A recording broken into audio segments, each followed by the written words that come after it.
Retomando então aqui, irmãos, de onde nós paramos, eu quero refazer a leitura bíblica do Salmo 7, versículos 10 e 17. Deus é o meu escudo, ele salva os retos de coração.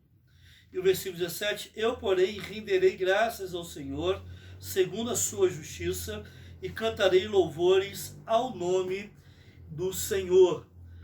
Meus irmãos, infelizmente nós não conseguimos fazer a transmissão ao vivo. Nós vamos fazer esse estudo agora gravado e depois vamos postar. E Deus com certeza está no controle de todas as coisas. O que nós podemos fazer é descansar e nos alegrar nele. Vamos orar? Vamos pedir que o Senhor nos abençoe nesse tempo de estudo bíblico que teremos agora aqui pela manhã. Pai querido, a tua graça nos basta em todo o tempo. Tu és bondoso, tu és gracioso, tu estás conosco o tempo todo, nessa manhã, nessas dificuldades de transmissão que nós tivemos aqui, ó Pai. Obrigado, ó Deus, porque isso faz parte da vida, isso faz parte do sofrimento natural, entendemos como efeito do pecado na humanidade e tudo sofre devido a isso, Pai. Mas isso não vai tirar nossa oportunidade de te louvar, te agradecer, te glorificar. O que nós pedimos, ó Pai, é que Tu nos abençoes para que tenhamos um tempo aqui de crescimento espiritual, de engrandecimento do Teu nome, ó Pai, e que tudo que formos aprender aqui, ó Deus, sirva para utilizarmos na Tua obra, para servirmos de consolo para o nosso irmão e que Tu sejas glorificado em tudo isso. Em nome de Jesus, amém. Quero convidar os irmãos para abrirem suas Bíblias mais uma vez num texto que nós abordamos na semana passada e nós vamos continuar a fazer essa abordagem hoje. 2 Coríntios capítulo 1, versículos de 3 a 11. Nós não teremos as telas, as projeções de leitura bíblica hoje, então você vai acompanhar na sua Bíblia aí. Então pegue a sua Bíblia lá, ou papel, celular, não é? E vamos fazer esse texto juntos, fazer a leitura desse texto juntos. 2 Coríntios capítulo 1, versículos de 3 a 11. Bendito seja o Deus e Pai de nosso Senhor Jesus Cristo, o Pai de misericórdias e Deus de toda a consolação. É Ele que nos conforta em toda a nossa tribulação, para podermos consolar os que estiverem em qualquer angústia, com a consolação com que nós mesmos somos contemplados por Deus. Porque assim como os sofrimentos de Cristo se manifestam em grande medida a nosso favor, assim também a nossa consolação transborda por meio de Cristo. Mas se somos atribulados, é para o vosso conforto e salvação. Se somos confortados, é também para o vosso conforto, o qual se torna eficaz, suportando vós com paciência os mesmos sofrimentos que nós também padecemos. A nossa esperança a respeito de vós está firme, sabendo que, como sois participantes dos sofrimentos, assim o sereis da consolação. Porque não queremos, irmãos, que ignoreis a natureza da tribulação que nos sobreveio na Ásia, porquanto foi acima das nossas forças, a ponto de desesperarmos até da própria vida. Contudo, já em nós mesmos tivemos a sentença de morte, para que não confiemos em nós, e sim no Deus que ressuscita os mortos, o qual nos livrou e livrará de tão grande morte, em quem temos esperado, que ainda continuará a livrar-nos, ajudando-nos também vós, com as vossas orações a nosso favor, para que por muitos sejam dadas graças a nosso respeito, pelo benefício que nos foi concedido por meio de muitos. Nós vimos na semana passada um assunto que é muito pertinente, não só aos dias de hoje, mas a vários momentos de nossas vidas. Sofrer com um propósito.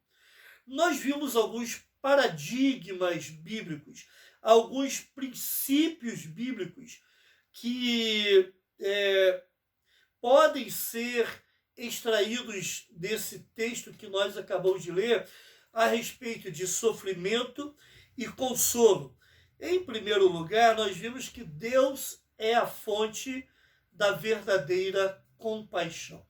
O texto deixa muito claro que o consolo vem do Senhor. O nosso consolo se encontra quando nós entendemos que estamos na palma da mão de Deus. E é Deus quem criou e ao mesmo tempo governa todas as coisas. Ele é o consolo que temos e que podemos oferecer para as outras pessoas. Em segundo lugar, nós vimos que o conforto que recebemos do Senhor tem um ministério em vista. Deus nos consolou e essa experiência de consolo que nós tivemos, ele quer que nós compartilhemos com outras pessoas. Em terceiro lugar, Deus quer que compartilhemos o sofrimento de Cristo. Paulo disse que nós deveríamos sofrer os sofrimentos de Cristo. Irmão, sofrer, não quer dizer que o plano de Deus falhou. Na realidade, o sofrimento faz parte do plano de Deus para as nossas vidas. É sinal de que nós fazemos parte dos sofrimentos de Cristo. Nós temos a nossa identidade em Cristo. Se Cristo sofreu, com certeza nós sofremos. E sofremos também porque recebemos o seu nome. Em quarto lugar, nós vimos que até mesmo o nosso sofrimento não nos pertence. Ele pertence ao Senhor. Muitas pessoas conseguem com facilidade dizer que as bênçãos são do Senhor. E elas não conseguem dizer da mesma forma que os sofrimentos são do Senhor. Os nossos sofrimentos pertencem ao Senhor. Não é para você tirar algum tipo de vantagem, receber algum tipo de consolo especial, de atenção, não é? Mas é para que o Senhor faça uma obra na sua vida e através dessa obra ele possa também abençoar outros através de você. Em quinto lugar, nós vimos que o propósito redentor em tudo é a esperança no mundo caído. Irmãos, Deus quer levantar pessoas cheias de esperança nesse mundo que está tão desesperado, tão sem esperança. Ele me deu essa graça perdoadora, essa graça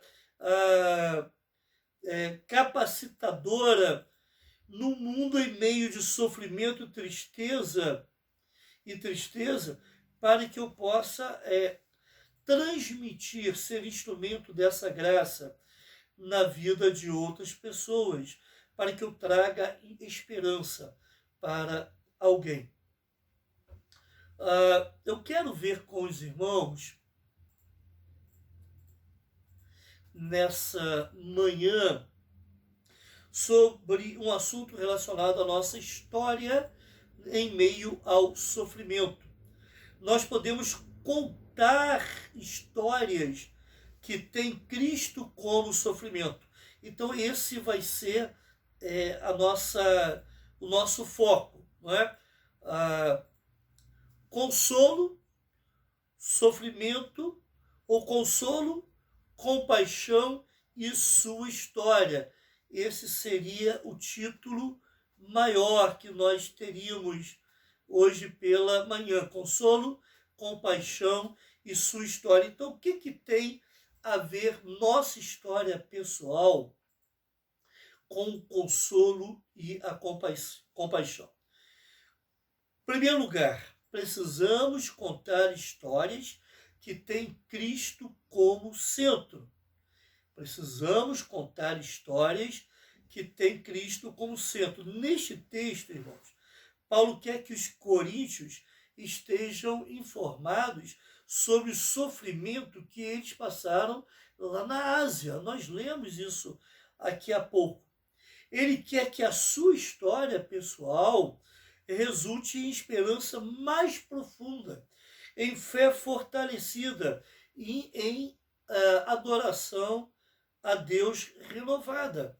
Então, ao contar a sua história, ele tem o propósito, tem 3 propósitos. Em primeiro lugar, que os irmãos de Corinto tenham sua esperança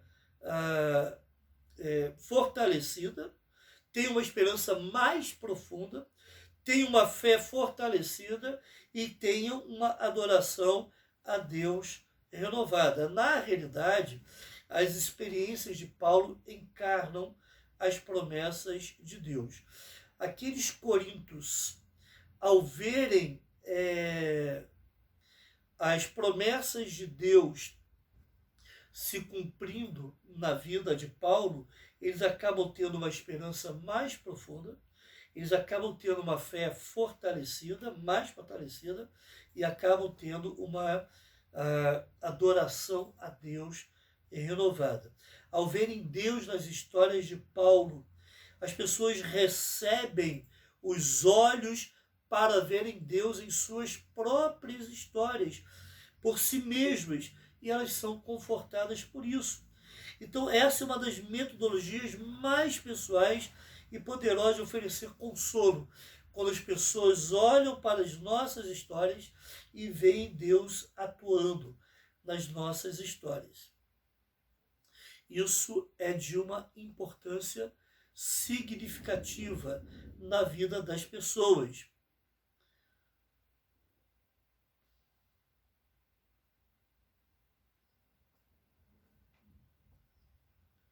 Dei uma configuração aqui que eu não estou conseguindo mais me encontrar. Só um minutinho, irmãos, por gentileza.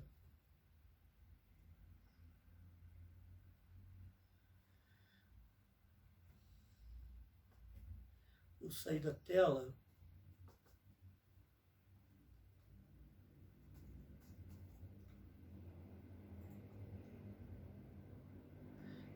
Bom, vamos seguindo então aqui o nosso estudo. O que nós podemos então aprender a respeito disso que nós temos, esse ato de contar a nossa história? Em primeiro lugar, conte sua história de maneira que quebre a concepção errada de que você é essencialmente diferente da pessoa a quem você está ajudando. Deixa eu repetir bem claramente esses tópicos. Primeiro ponto, conte sua história de maneira que quebre a concepção errada de que você é essencialmente diferente da pessoa a quem você está ajudando. Irmãos, às vezes nós nos sentimos isolados. Às vezes as pessoas supõem que são as únicas que estão passando por alguns determinados problemas na vida.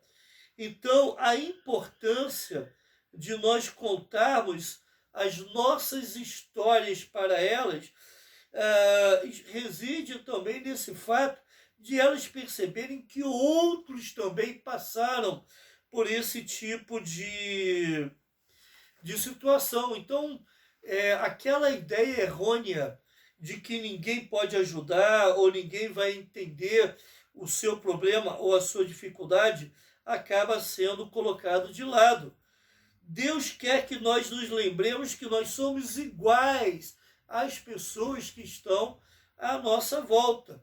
Todos nós somos seres humanos falhos, que enfrentam problemas e dificuldades bem parecidos com as outras, com que as outras pessoas estão enfrentando.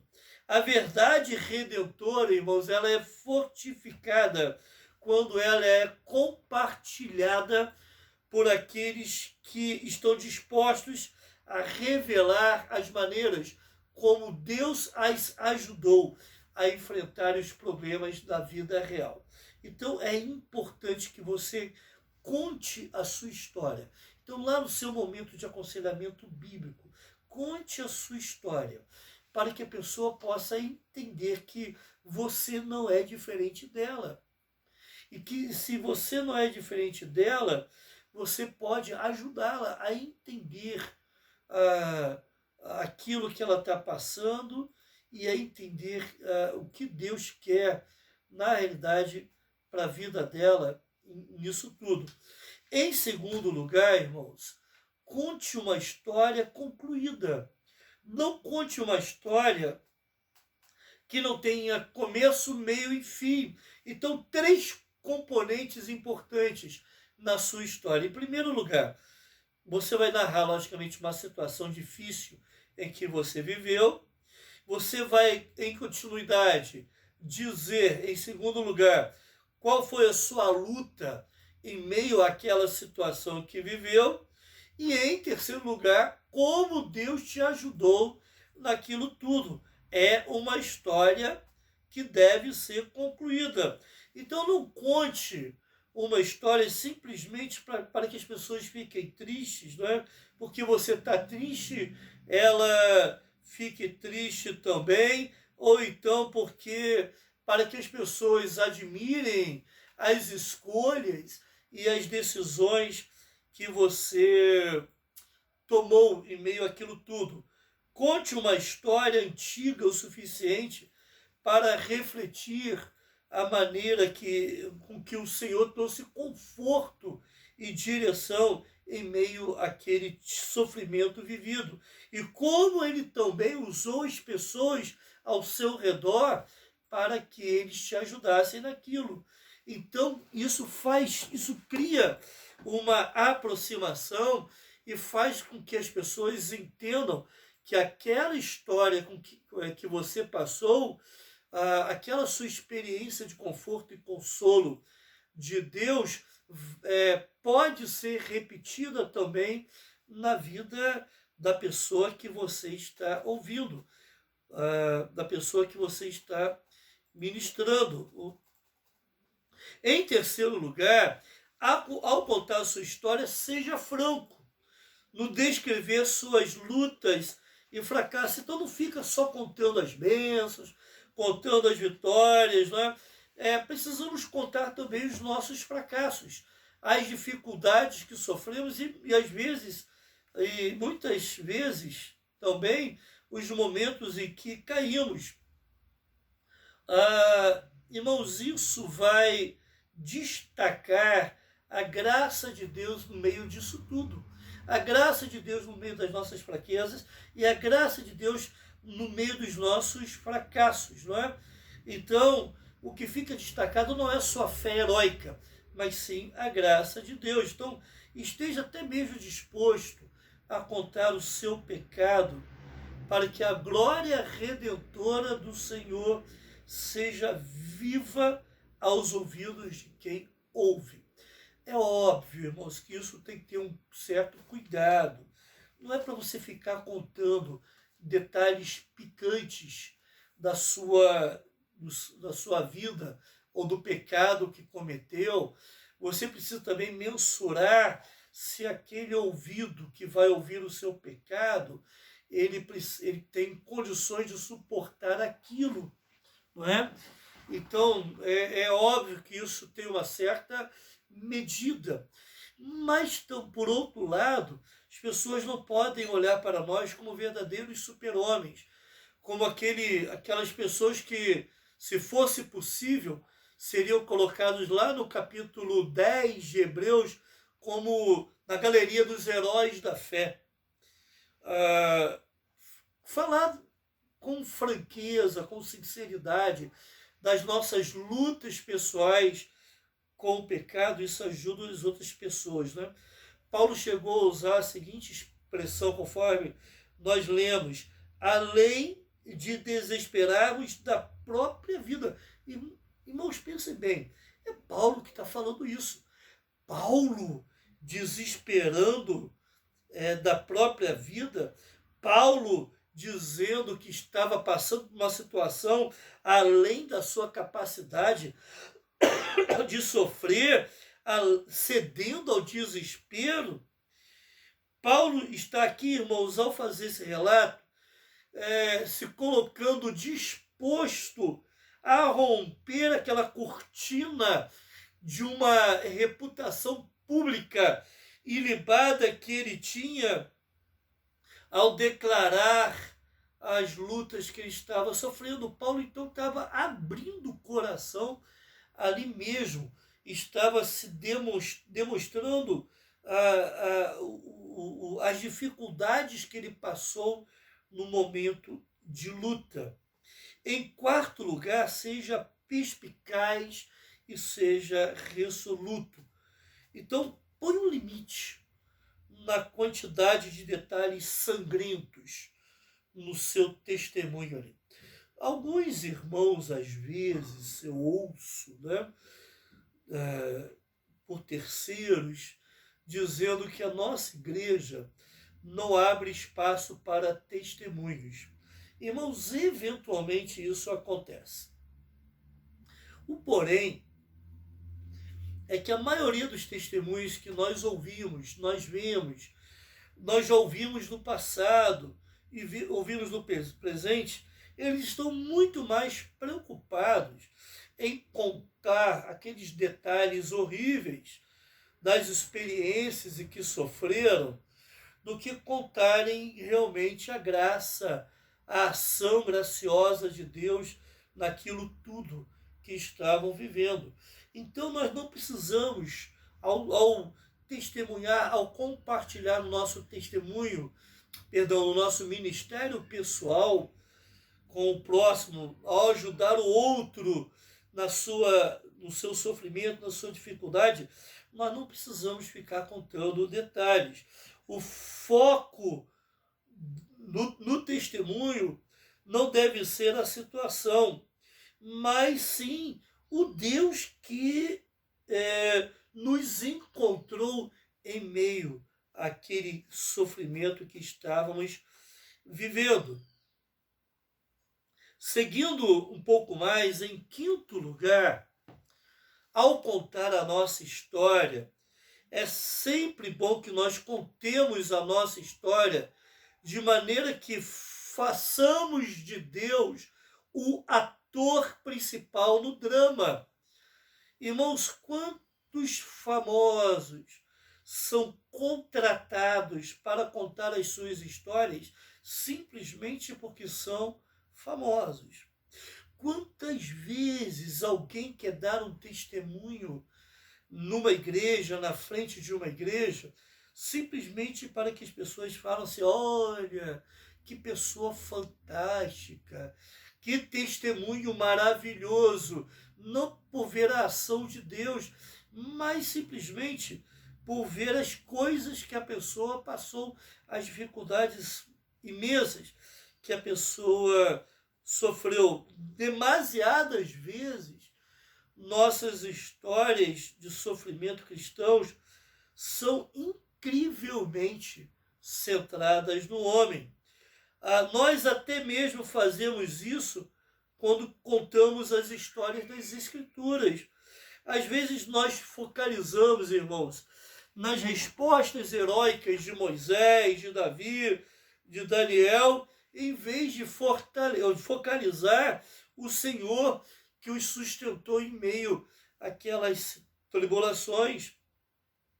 Isso torna as histórias das Escrituras simples fábulas com algum tipo de moralidade, mas não histórias realmente com princípios bíblicos importantes e profundos, focalizados na intenção de glorificar a Deus naquilo tudo.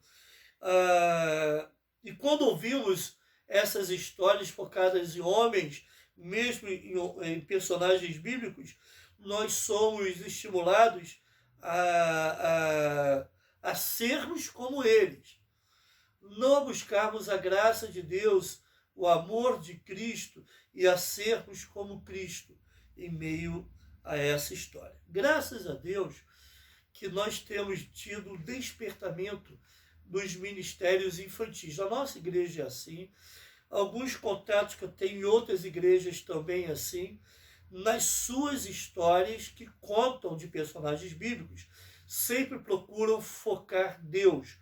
As histórias estão centralizadas na pessoa de Cristo. Aonde que está Cristo nessa história? Isso é muito interessante, é muito importante na vida das crianças, mas também na vida dos adultos. Em sexto lugar, conte sua história com humildade, admitindo sua necessidade contínua da graça de Deus. Então, não conte sua história de tal forma que você pareça aquele bom aluno que aprendeu uma lição. Olha, teve uma lição nisso tudo, e essa lição eu vou contar, e enfim, não é? Uma história que simplesmente comunica uma linha de chegada espiritual, mas conte a sua história de tal forma que deixe claro a sua necessidade contínua da graça de Deus. A sua história não acabou ali, ela continua. E essa necessidade, ela é constante. Muitas vezes, quando pergunto às pessoas como posso orar por elas, elas também perguntam, eu também, pastor, como é que eu posso orar por você? Isso é muito interessante. Porque essas pessoas que estão falando isso, elas estão entendendo que o pastor ou que aquela pessoa que a está aconselhando naquele momento, ela também tem necessidade da graça de Deus na sua vida. E essa necessidade, ela é constante. Em sétimo lugar, deixe sempre claro que você não é o que a pessoa necessita. Ela necessita de Deus.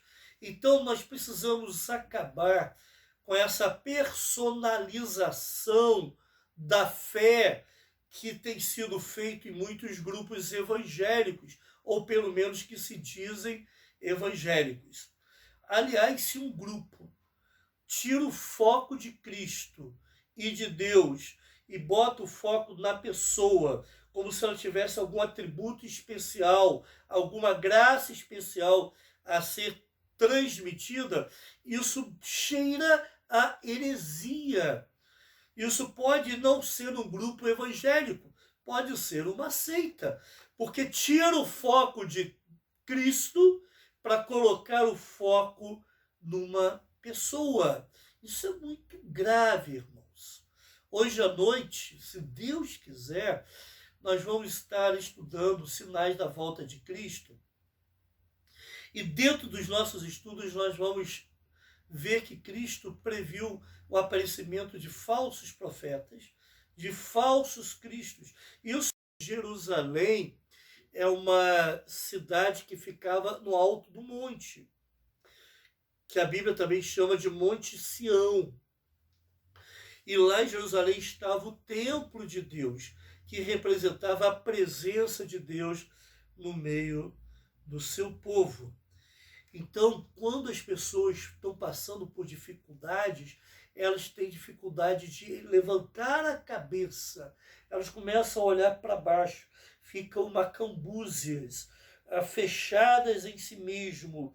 Então, no nosso ministério pessoal, nós podemos fazer com que as pessoas olhem para Deus, a nossa rocha, a nossa fortaleza bem presente, o nosso escudo, o nosso esconderijo, o nosso refúgio.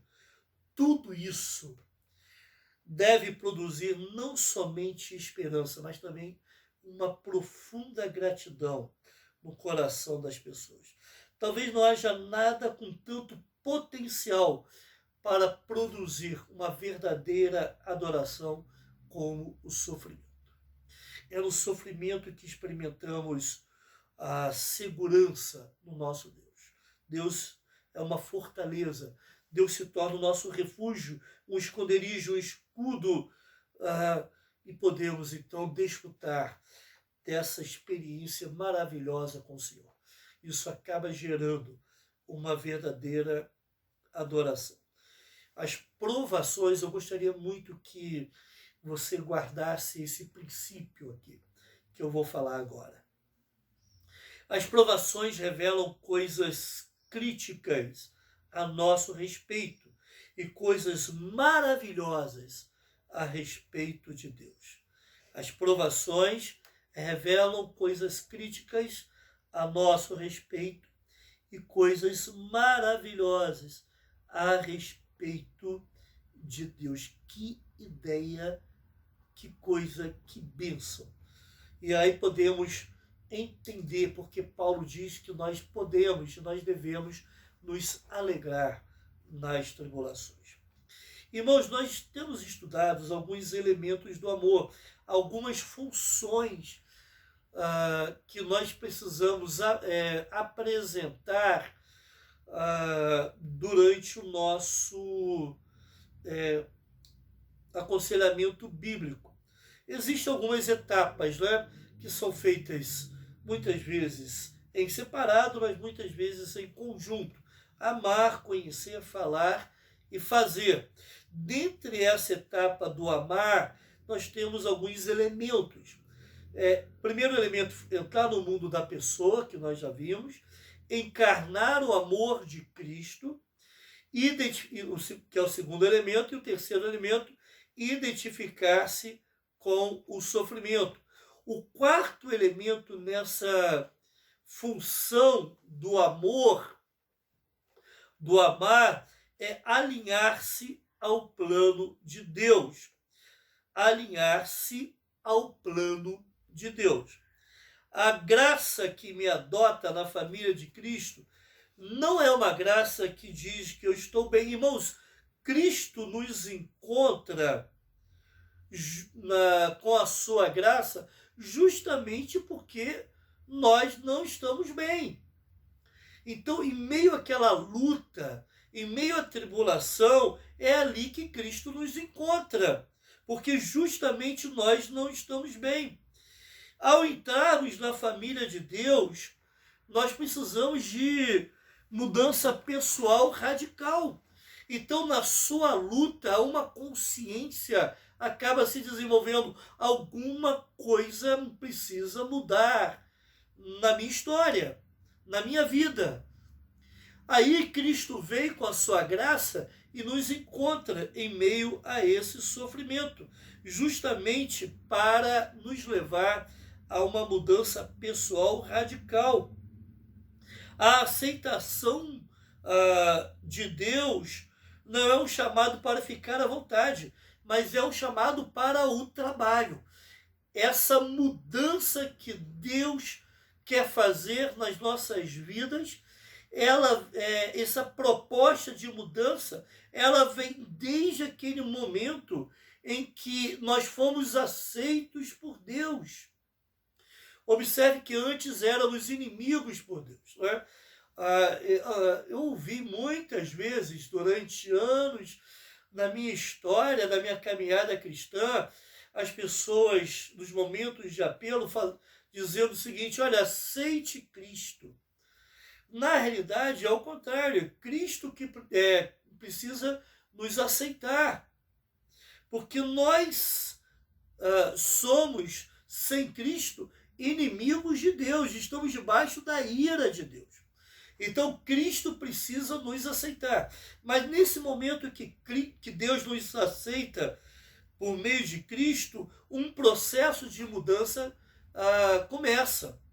É uma mudança radical. E o sofrimento é uma ferramenta de Deus para estimular esse trabalho de mudança em nossas vidas. Dá uma olhada lá em Tito, capítulo 2, versículos 11 e 12.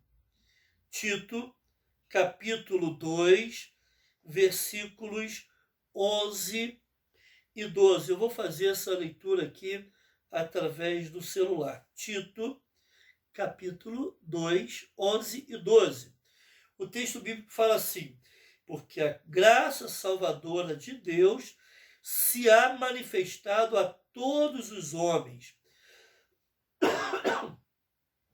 ensinando-nos que, renunciando à impiedade e às concupiscências mundanas, vivamos neste presente século, sóbria e justa e piamente.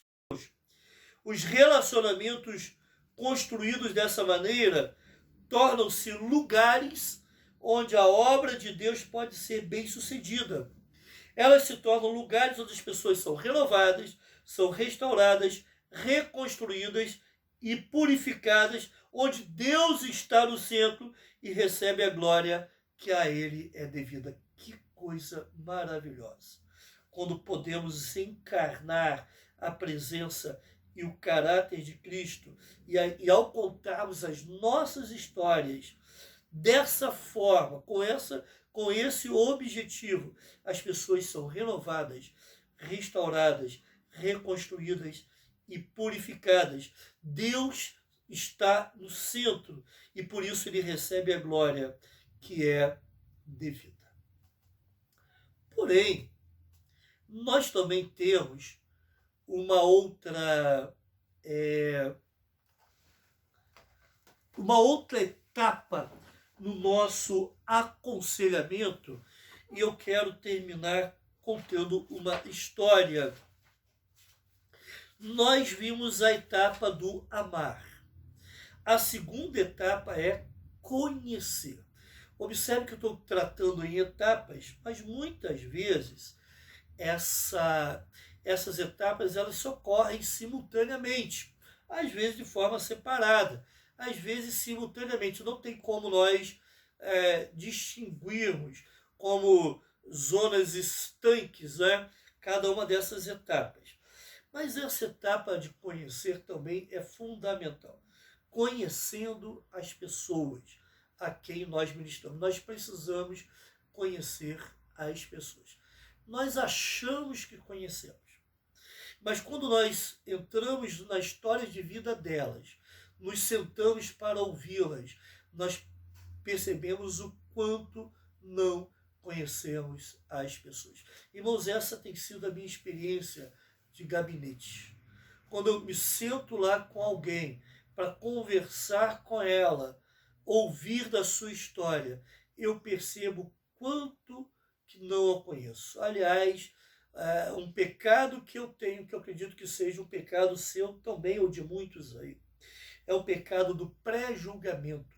Nós temos ideias pré-concebidas a respeito das pessoas, e quando nós conhecemos essas pessoas, nós vamos, na grande maioria das vezes, nos surpreender de ver o quanto que estávamos errados, o quanto que nós realmente não sabemos nada a respeito dela. Para ilustrar e introduzir essa etapa que é o conhecer, eu quero contar uma história que o pastor Paul David Tripp conta nesse livro que nós estamos estudando, Instrumentos nas Mãos do Redentor.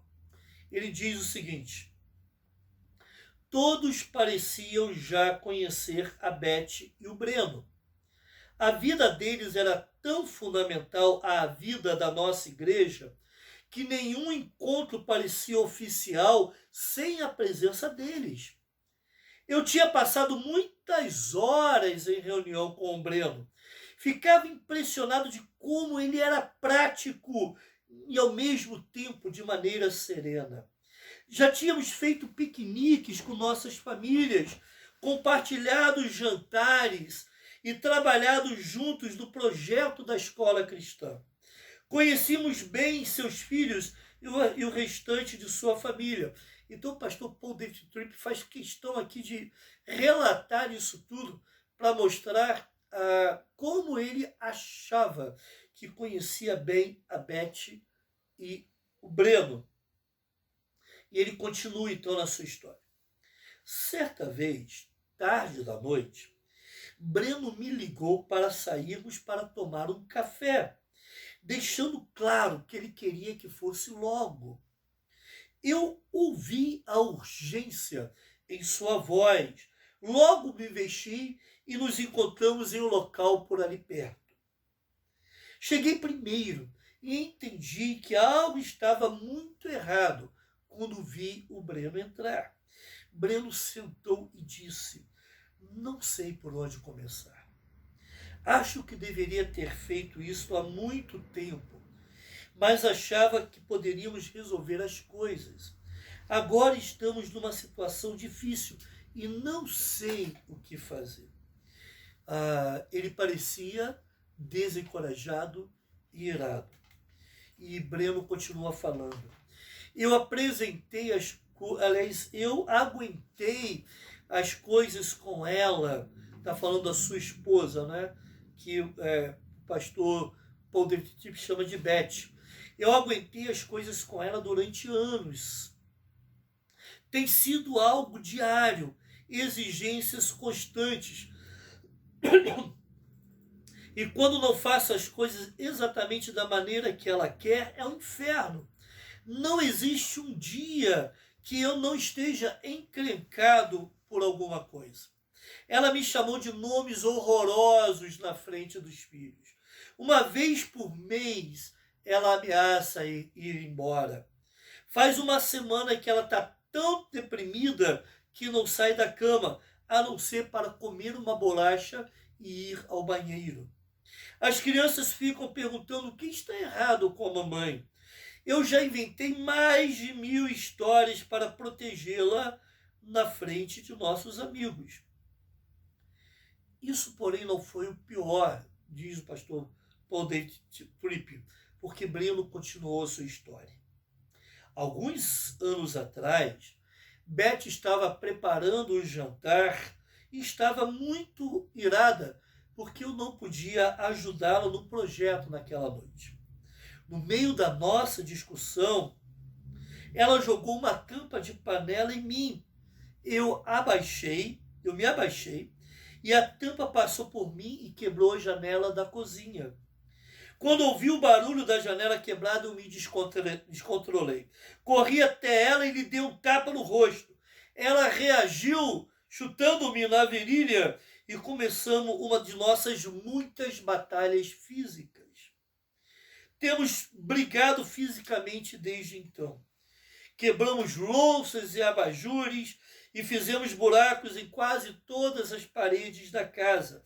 Já bati tanto na Beth que ela já teve que ficar fora de circulação durante uma semana para que as manchas roxas desaparecessem.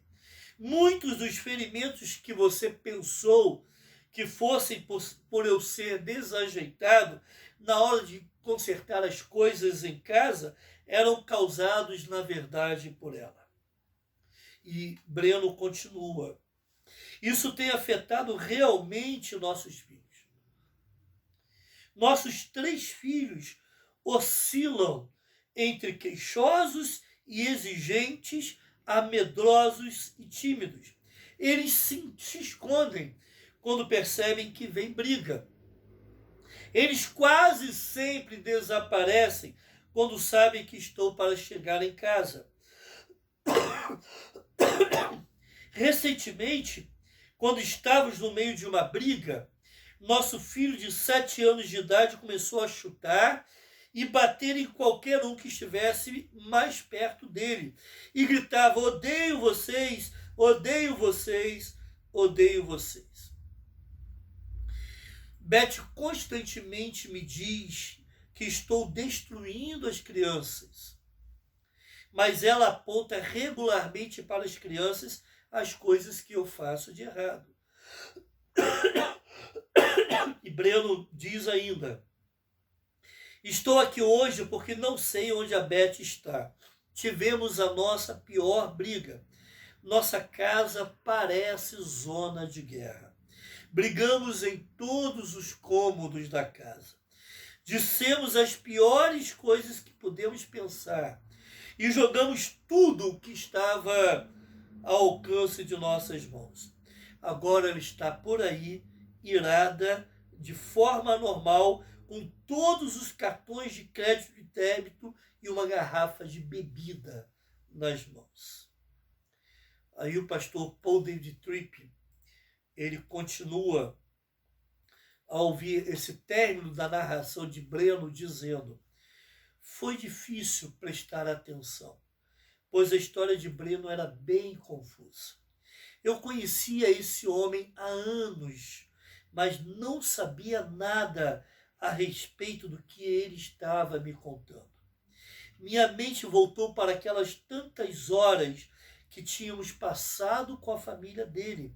Eu presumi que os conhecia e nunca perguntei nada que lhes desse a oportunidade de dizer algo a respeito do verdadeiro estado de sua vida. Fiquei imaginando como isso podia ter acontecido durante tanto tempo sem que ninguém soubesse. Naquele momento, percebi que as partes mais pessoais e importantes de nossa vida estão fora do alcance do radar dos nossos tipos de relacionamentos no corpo de Cristo. Levamos uma vida frenética e ocupada com amizades baseadas em atividades pontuadas por breves conversas uns com os outros. Agora eu estava sentado à frente de um amigo que eu não o conhecia. Conhecer as pessoas é uma etapa importante no nosso ministério pessoal, no nosso ministério de socorro, de ajuda, de aconselhamento. Mas isso nós iremos ver a partir da semana que vem, se Deus quiser. Que Deus abençoe. Quero orar por você e logo após nós vamos encerrar essa transmissão. Vamos orar. Pai, obrigado, Deus, por tudo que pudemos aprender nessa manhã. Agradecemos também, ó Deus, pelas dificuldades técnicas que tivemos. Tu sabes todas as coisas, ó Pai, tudo está debaixo do teu controle e soberania. Mas queremos sim, ó Pai, contar as nossas histórias para as pessoas que estão sendo alcançadas pelo nosso ministério pessoal, de tal forma que a graça de Cristo seja encarnada, que a presença de Cristo seja encarnada, que as pessoas sejam renovadas na sua fé, fortalecidas, busquem refúgio, conforto, consolo no Deus vivo. Ajuda-nos, ó Deus, a buscarmos esse tipo de relacionamento. Ajuda-nos também, ó Deus, a compreendermos a importância de conhecermos mais as pessoas que estão às nossas voltas, principalmente aquelas pessoas que estão ao nosso alcance, ao alcance do nosso ministério pessoal. Ó Deus, que possamos aprender mais sobre isso nos próximos domingos. Ó Deus, oro pela vida dos meus irmãos, abençoe cada um, ó Deus, nas suas lutas pessoais, nesses desafios, ó Deus, que eles estão sofrendo, estão passando, ó Pai, nesse tempo diferente que estamos vivendo de isolamento. Quantas notícias surpreendentes estamos recebendo, ó Deus, notícias que estão nos trazendo não desconforto, mas surpresa por vermos algumas decisões de patrões, né, referente à vida profissional dos seus empregados. Alguns irmãos da igreja, muitos já tinham conhecimento e possivelmente muitos outros também estão já sofrendo com isso, ó Pai. Mas graças a Deus que a nossa esperança, o nosso conforto, o nosso consolo está em Ti. Isso não vai nos faltar em nenhum momento. Muito obrigado por isso. Nós te louvamos e bendizemos. Em nome de Jesus, amém. Que Deus te abençoe.